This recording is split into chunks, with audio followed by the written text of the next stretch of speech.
नमस्कार दोस्तों, अगर आप एक टेम्पो ट्रैवलर खरीदना चाहते हो और उससे बिजनेस करने की सोच रहे हो और आपके दिमाग में ये बात आ रही है कि हमें जो गाड़ी लेनी है वो सेकंड हैंड लें या न्यू गाड़ी लें। अगर हम न्यू लेते हैं तो हमारी कॉस्टिंग बढ़ जाती है, अगर पुरानी लेते हैं तो कॉस्टिंग तो कम होती है, लेकिन सही गाड़ी हम कैसे ले पाएँ जिससे फ्यूचर में हमें कोई दिक्कत ना आए। क्योंकि अगर आपने गलत गाड़ी ले ली तो नई गाड़ी से भी ज़्यादा महँगी आपको पुरानी गाड़ी पड़ सकती है। तो मैं आज आपको इस वीडियो में बताऊँगा कि क्या-क्या चीज़ें आपको देखनी है कि पुरानी गाड़ी आपके लिए फ़ायदे का सौदा हो, ना कि लॉस का सौदा हो। तो फ्रेंड्स, सबसे पहले आप ये देखिए, जो आप नई गाड़ी लेने जा रहे हो, वो आपको कम से कम 20 से 25 लाख तक पड़ती है।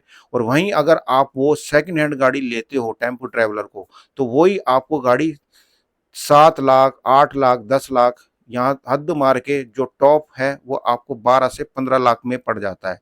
लेकिन ये नहीं है कि आपने सस्ते के चक्कर में कोई भी गाड़ी को उठा लेना है कि ऊपर से गाड़ी चमकती है तो सही है गाड़ी, उसको आपने पिक कर लेना है। आपको मैं बताता हूँ कि आपको क्या-क्या चीज़ें गाड़ी की देखनी है जिससे आप सही डिसीज़न ले पाओ कि सही गाड़ी आप तक पहुँच पाए। क्योंकि गलत गाड़ी लेने पे आप पछताओगे भी, आपकी मनी वेस्ट हो जाएगी, इवन आपका टाइम भी खराब हो जाएगा। सबसे पहले आपको देखना है कि गाड़ी की जो सर्विस है, पुराने ओनर ने या सर्विस सेंटर से कराई है या लोकल से कराई है। तो इन चीज़ों का आपने देखना है। सबसे पहले आपने ये देखना है कि गाड़ी की एज क्या है, 2 साल, 3 साल पुरानी है या 4 साल या 5 साल। तो सबसे पहले ये देखना है। फिर उसके बाद देखना है कि गाड़ी का जो रिकॉर्ड रहा है, वो सर्विस रिकॉर्ड क्या रहा है। अगर जो उसका मेन ओनर है, उसने वो गाड़ी की सर्विस या तो सर्विस सेंटर से कराइए या बाहर से कराइए। बाहर से कराएगा तो उसका कोई भी रिकॉर्ड नहीं होगा। अगर उसने सर्विस सेंटर से गाड़ी की पूरी सर्विस कराई है तो उसका रिकॉर्ड होगा। उसको आपको चेक करना है कि गाड़ी में क्या-क्या चीज़ें डली हैं, क्या-क्या खराब हुआ है इस बीच में और किस तरीके का काम गाड़ी में हो रखा है। ये तो पहली चीज़ है कि आपको पता लग पाएगा सर्विस रिकॉर्ड से, अगर गाड़ी सर्विस सेंटर से हुई है। और दूसरा, अगर गाड़ी बाहर से सर्विस होती है, जो भी काम जो ओनर है वो बाहर से कराता है, तो उसका कोई सर्विस रिकॉर्ड नहीं है। उसके लिए आपको सबसे पहले एक मैकेनिक से बात करनी होगी जो टेम्पो ट्रैवलर जैसी गाड़ियों को रिपेयर करता है। तो उसके साथ आपको उस गाड़ी का इंस्पेक्शन करना है कि गाड़ी सही है और जो कीमत पे ये ओनर दे रहा है मेरे को गाड़ी, ये जस्टिफाई करती है या नहीं करती है।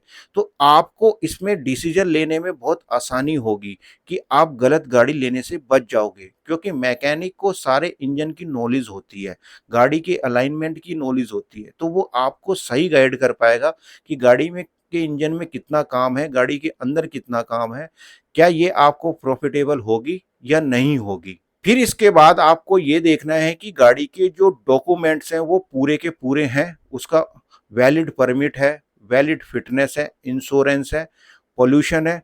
और ये भी चेक करना है कि गाड़ी के ऊपर कोई चालान तो नहीं है, जो प्रीवियस डे में कोई चालान हो, भारी चालान हो, ये भी आपको चेक करना है। क्योंकि अगर आपने ऐसी गाड़ी ले ली और उसके प्रीवियस काफ़ी चालान्स हैं, तो वो आपको देने पड़ेंगे। तो चालान भी आपको चेक करने हैं कि गाड़ी के ऊपर कोई पेनल्टी ना हो। इसके अलावा आपको गाड़ी को चेक करना है कि ये गाड़ी कहीं एक्सीडेंटल तो नहीं है। अगर गाड़ी एक्सीडेंट हुआ, इसका इंश्योरेंस क्लेम लिया, तो आपको और जो मनी वो बोलेगा उसमें भी आपको लेस करवाना है, क्योंकि जो एक्सीडेंट हो जाता है गाड़ी का, उसकी जो वैल्यू है, कॉस्ट है, वो ऑटोमेटिक लाख 2 लाख रुपए वैसे ही कम हो जाती है। और ये भी देखना है कि गाड़ी का मेजर एक्सीडेंट तो नहीं था, क्योंकि मेजर एक्सीडेंट के बाद गाड़ी रिपेयर होती है तो वो वैल्यू नहीं देती जो नॉन एक्सीडेंट गाड़ी होती है। तो इन चीज़ों का आपको ध्यान रखना है। और इसके अलावा आपको गाड़ी की रीडिंग चेक करनी है कि गाड़ी एक्चुअल में कितनी चली है, क्योंकि जो सेलर होता है वो गाड़ी को आगे पीछे करके बेचता है उसकी रिकॉर्डिंग को, कि इतने किलोमीटर गाड़ी चली है, इतने नहीं चली है, गाड़ी सही है, क्वालिटी है गाड़ी के अंदर। तो इन चीज़ों को ध्यान में रखना है। अगर आप इन सारी चीज़ों को ध्यान में रखोगे तो आप एक सेकेंड हैंड गाड़ी लेकर भी एक अच्छा बिजनेस कर सकते हो। तो सबसे पहले आपको इन चीज़ों को ध्यान में रखना है। आई होप कि जो मैंने इन्फॉर्मेशन देने की कोशिश की है वो आपको समझ आई होगी और आप सही गाड़ी का चयन करने में सक्सेस होंगे। तो दोस्तों इस वीडियो में इतना ही, फिर मिलेंगे नई वीडियो में नई इन्फॉर्मेशन के साथ। जब तक के लिए नमस्कार।